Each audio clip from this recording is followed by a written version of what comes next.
Terima kasih teknologis Muhammad Haiza Bingah Ya saya. daripada Tekno RE. Terima kasih kerana hadir pada sesi BioChat pada kali ini. So, bagi kami, atau penonton di luar sana ingin tahu apakah sebenarnya Tekno RE dan apakah aktiviti perniagaan sebenar Tekno RE di Malaysia. Okey, terima kasih Bioekonomi kerana mengundang saya. Okey, Tekno RE Consulting Sdn Bhd ditubuhkan untuk menyelesaikan masalah yang berkaitan dengan pengurusan sisa pepejal di Malaysia. Jadi di Malaysia pengurusan sisa pepejal adalah kebanyakannya adalah secara tradisional yang hanya sampah dimasukkan dalam tapak dan dumping, kemudian proses itu berlaku setiap hari. Jadi Tekno RE ditubuhkan supaya dapat menyediakan satu penyelesaian kepada pengurusan sisa tadi melalui circular economy. Dan apa yang circular economy yang kami maksudkan dalam Tekno RE adalah bagaimana sisa tadi yang kita rasa yang pada mata masyarakat adalah tidak ada mempunyai value ataupun nilai, kami tukarkan kepada satu bentuk yang mempunyai nilai yang baik, yang akan mendatang pendapatan kepada masyarakat dan juga syarikat. Dan bagaimana kami lakukan adalah kami menyediakan satu teknologi. Kami telah membangunkan teknologi supaya sampah yang masuk ke dalam tapak pupusan yang kita tahu bercampur dengan sisa organik, sisa makanan yang kita makan, plastik dan sebagainya, kami mampu keringkan menggunakan bioteknologi. Dan daripada itu, sampah yang telah kering dan dapat kami hilangkan bau dan sebagainya, boleh dikita semula. Kerana kebanyakan teknologi yang ada di dalam negara, malah di luar negara, kebanyakannya teknologi hanya fokus kepada sampah yang kering, di mana sekiranya kita tidak merawat sampah tu menggunakan bioteknologi, jadi untuk buat pengasingan tu is almost impossible kerana mesin tidak dapat bekerja dengan baik kerana sampah yang terlalu basah dan sebagainya. Jadi di situ kenapa Tekno RE wujud sebenarnya. Okey, satu penjelasan yang saya rasa agak istimewa kerana pengurusan sampah adalah satu, aku kata, kesan kepada environment pada jangka yang agak panjang. Ya. Terima kasih Tekno RE kerana menyediakan perkhidmatan atau servis untuk, aku kata, memberteras ataupun menyelesaikan masalah pembuangan sampah. So, untuk seterusnya, boleh tuan bagi tahu projek yang sekarang berjalan dan juga projek yang akan berjalan sekarang ini di bawah Tekno RE Consultancy. Okey. Sebelum saya bercerita tentang projek, kita lihat dulu potensi potensi kami dalam industri ini. Pertamanya di Malaysia, sekitar 165 tapak pelupusan yang sedang beroperasi dan juga 130 tapak yang telah tutup.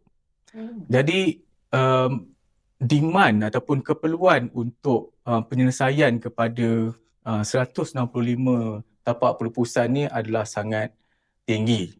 Ya, kami faham kerajaan dalam masa yang sama mempromosikan incinerator, tetapi kami menyediakan satu solution yang lain, yang lebih murah dan juga dapat dilaksanakan dengan cepat.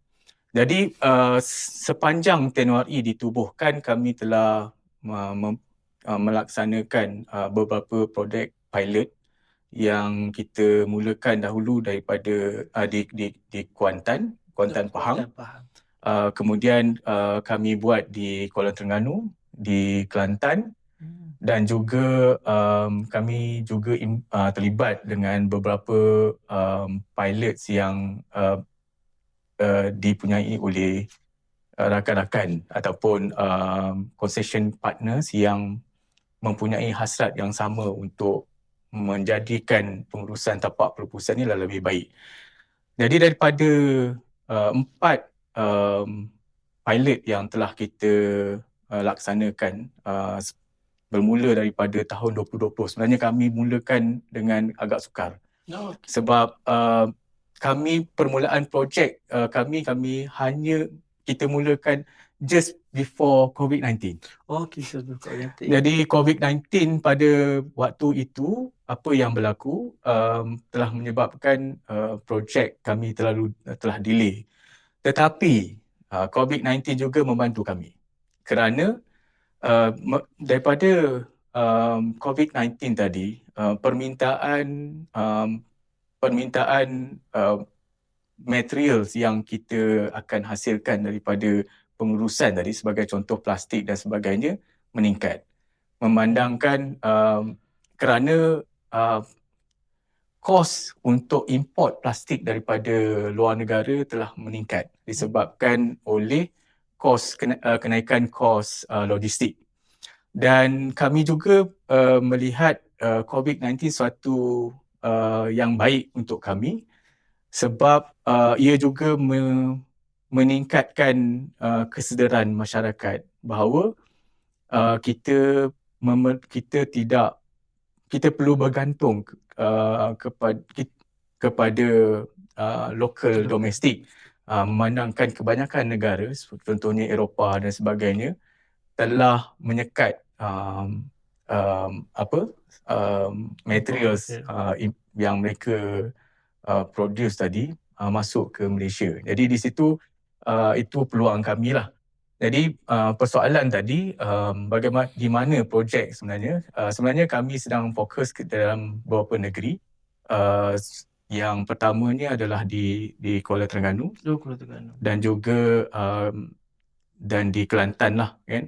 Tapi kami sekarang ni di Kuala Terengganu kami insya-Allah pada tahun depan kita daripada pilot scale akan pergi kepada commercial scale. Okey, alhamdulillah. Di Kuala Terengganu insya-Allah. Okey, saya tengok latar belakang sejarah bila Tuan menceritakan pasal perjalanan Tekno RE. So banyak cabaran.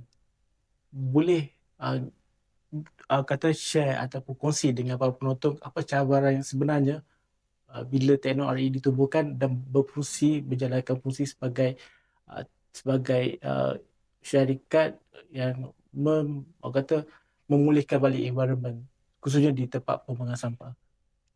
Baik. Sebenarnya cabaran bagi kami adalah juga peluang. Okey. Memang kita dalam melaksanakan projek yang seperti ini, terutama kami boleh kata agak baru di Malaysia, memandangkan penggunaan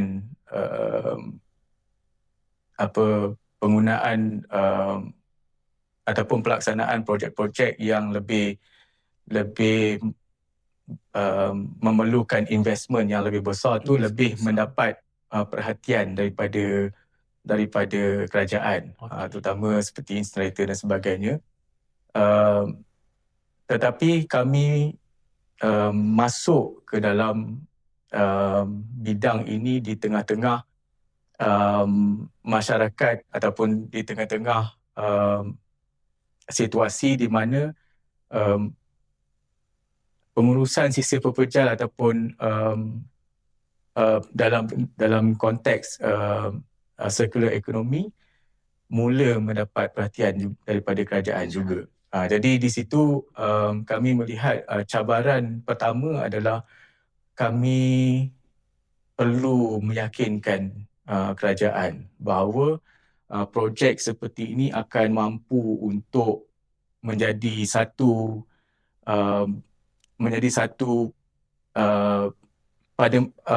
keperluan pada masa hadapan, yang mana ia dapat dilaksanakan dengan murah, cepat dan juga ia memberi pulangan yang lebih baik. Dalam konteks murah tu bukan bermaksud dia murah tu adalah dari sudut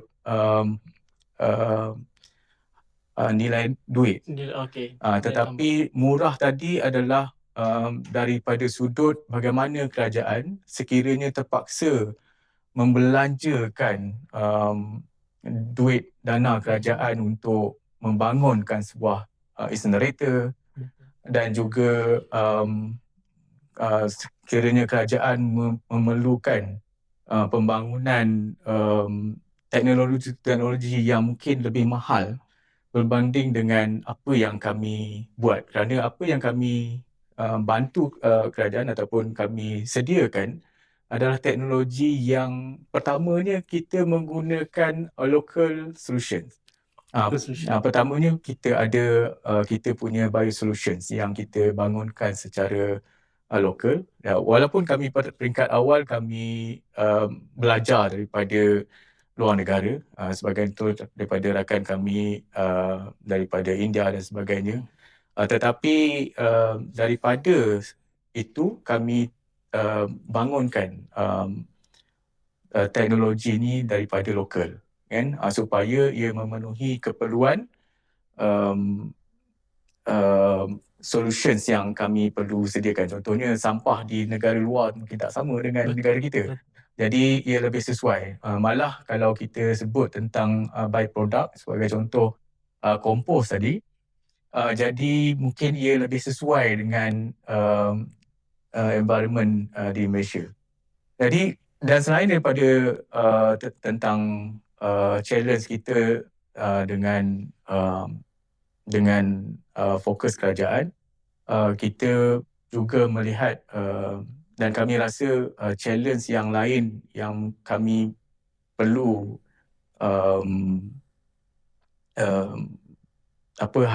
hadapi adalah dari sudut bagaimana government ataupun kerajaan mempromosikan produk-produk ataupun byproduct yang kita hasilkan, sebagai contoh kompos dan sebagainya, supaya lebih banyak syarikat yang menunjukkan minat untuk mendapatkan produk-produk ataupun byproduct yang telah kita hasilkan. Dan yang ketiga, apa yang kami rasakan yang perlu mendapat perhatian daripada kerajaan adalah mempercepatkan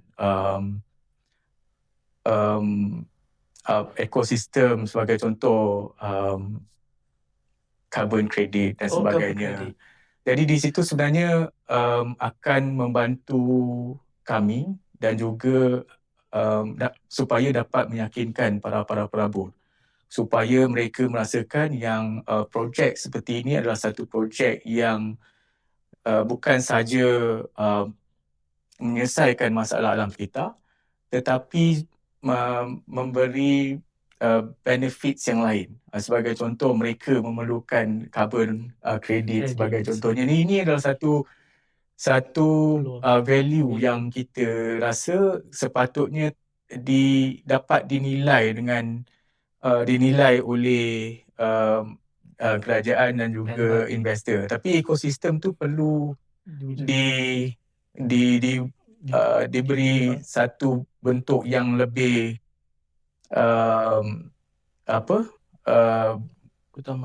keutamaan dan juga perlu diselaraskan supaya semua orang mempunyai satu mekanisme, satu bentuk yang lebih mudah untuk mendapat faham tentang bagaimana kita nak memindahkan carbon credit dan sebagainya.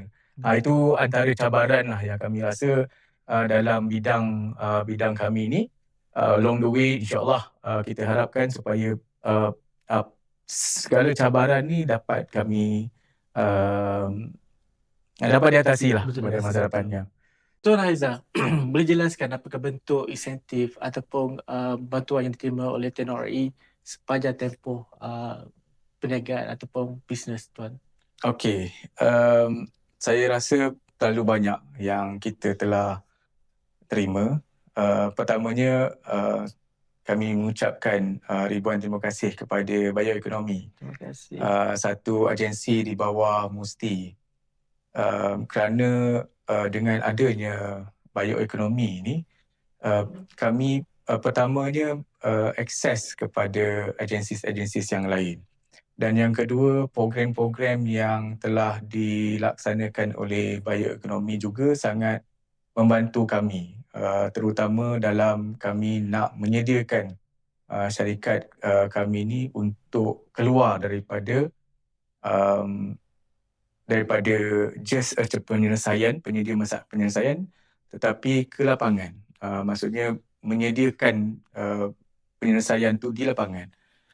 Okey, sebagai contoh apa yang kami dapat daripada program yang telah dilaksanakan oleh Bioekonomi, terutama dalam bentuk latihan. Jadi saya kira terlalu banyak latihan yang telah disediakan oleh Bioekonomi, terutama sebagai contohnya pitching dan pitching. Menyediakan konten pitching dan sebagainya. Jadi ini sebenarnya satu bentuk yang walaupun kami merupakan sebuah syarikat, tetapi pembelajaran ataupun lesson yang kita telah perolehi ini sebenarnya menyediakan syarikat ni supaya bukan sahaja readiness dari sudut funding, tetapi juga memberi ataupun daripada pitching tadi, kita telah dapat akses kepada market. Sebagai contoh, antara market yang kita dah masuk adalah dari sudut pertamanya dari sudut kita dah pergi kepada level pilot kepada level komersial tadi. Sebagai contoh tadi di Kuala Terengganu dan sebagainya. Walaupun sebenarnya Bioekonomi tidak terlibat secara langsung, tetapi dengan adanya latihan tadi menyebabkan kami boleh memperkenalkan penyelesaian kami ni dengan lebih baik. Kan? Dan yang keduanya, tadi saya sebut tentang akses. Melalui NIBM sebagai contoh, melalui MOSTI, melalui Bioekonomi, kami telah dihubungkan dengan NIBM dan sebagainya, supaya penyelesaian ataupun produk yang kami hasilkan tadi lebih berkualiti dengan adanya NIBM dan sebagainya. Dan kami juga tak lupakan dari sudut Tekno yang dahulu dia memang sebuah syarikat yang mungkin kurang dikenali, tapi dengan adanya program-program yang telah dilaksanakan oleh Bioekonomi ini, dengan adanya program seperti hari ini kita ada BioChat, dan kita ada juga sebelum ni dibangunkan satu video pitching dan sebagainya. Jadi saya kira walaupun kami ni tidak membuat marketing, tapi sentiasa mendapat highlight daripada banyak agensi. Jadi contohnya macam ECRDC dan sebagainya, apabila kami jumpa dan kami nyatakan yang kami adalah satu syarikat BBA di bawah Bioekonomi, responnya lebih mudah. Responnya lebih mudah daripada ni, sebab mereka faham dan mereka tahu ada satu agensi yang menyokong pembangunan teknologi dan solution ni, dan juga pembangunan syarikat Tekno RE. Dan selain daripada tu, yang kami lihat daripada agensi-agensi yang lain selain daripada Bioekonomi, kami sebenarnya melihat dan kami berkehendakkan lebih banyak peluang supaya dapat diberikan kepada kami. Sebagai contoh, dalam pelaksanaan projek seperti kami di tapak perlepusan, kami memerlukan lebih banyak bantuan daripada sudut R&D dan sebagainya. Dan juga akses kepada pusat-pusat pendidikan dan sebagainya. Dan apa yang kami lihat daripada projek ataupun collaborations ataupun yang telah kami adakan sebelum ini, sebagai contoh kita dengan UPM dan sebagainya, mereka memerlukan satu peluang daripada industri supaya dapat mereka wujudkan penyelesaian yang baru, inovasi yang baru sebagai contohnya. Jadi bantuan daripada kerajaan melalui pusat-pusat pendidikan ni akan mampu untuk membantu industri seperti kami. Dan yang keduanya, dari sudut akses kepada investment dan sebagainya. Projek seperti ini memerlukan investment yang besar, pelaburan yang besar. Jadi dengan adanya highlight daripada kerajaan sebagai contoh, apabila kerajaan menyatakan pada masa akan datang kita akan fokus kepada projek-projek yang mempromosikan sirkular ekonomi, maka daripada sudut itu investor dapat melihat, oh, ini adalah satu peluang yang baik yang mendapat perhatian daripada kerajaan. Jadi seperti yang saya sebut tadi, projek-projek ini perlu kerajaan perlu memberi perhatian dan selalu dapat highlightkan supaya ia akan menarik pelabur untuk melabur dalam bidang yang saya kira sebenarnya bidang yang sunrise, bidang yang pada masa hadapan memang pengurusan sisa ni adalah satu bidang yang sangat besar. Betul. Dan selain daripada itu, kami lihat insentif yang perlu kami dapat adalah dari sudut bagaimana projek tadi ataupun apa yang kami hasilkan daripada projek tadi juga melalui procurement kerajaan dapat fokus kepada apa yang kami hasilkan. Sebagai contoh, penggunaan kalau di luar negara, sebagai contoh produk-produk plastik, mereka telah memaksa syarikat-syarikat tu untuk memasukkan 30% barang-barang recycle. Sebagai contoh, kalau di luar negara, especially Eropah. Jadi di situ sebenarnya ia akan menarik pembeli-pembeli ni untuk membeli by-product yang kita hasilkan. Sebagai contoh, kalau dalam konteks lain, agriculture dan sebagainya. Jadi di situ sebenarnya sekiranya kerajaan memberi insentif kepada mereka yang menggunakan local product ataupun produk-produk yang lebih green. Jadi di situ sebenarnya ia akan menyokong kepada supply chains yang lebih baik. Kami daripada upstream, pengguna adalah downstream. Jadi sekiranya insentif tu dapat diberikan pada setiap level tadi, jadi projek seperti ini, seperti yang kami laksanakan ini, akan mampu untuk pergi lebih jauh.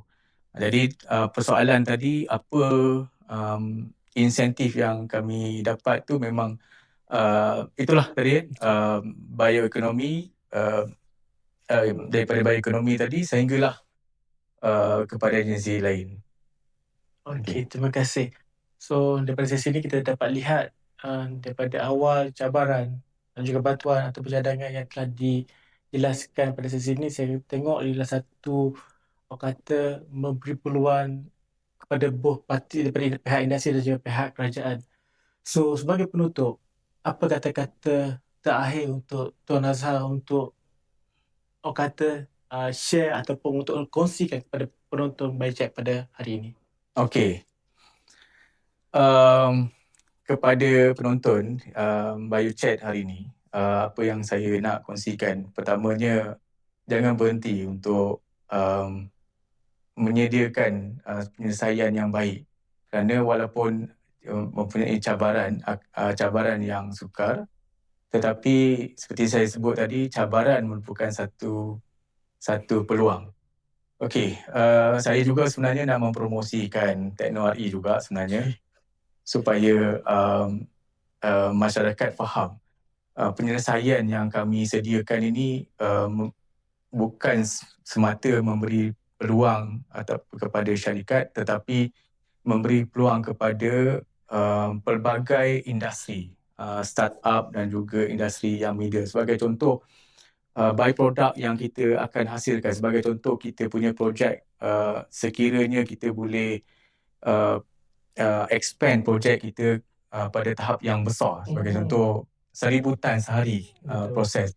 Jadi kita dapat melihat produk ataupun byproduct yang kita hasilkan itu akan memberi banyak peluang baru kepada industri-industri yang lain.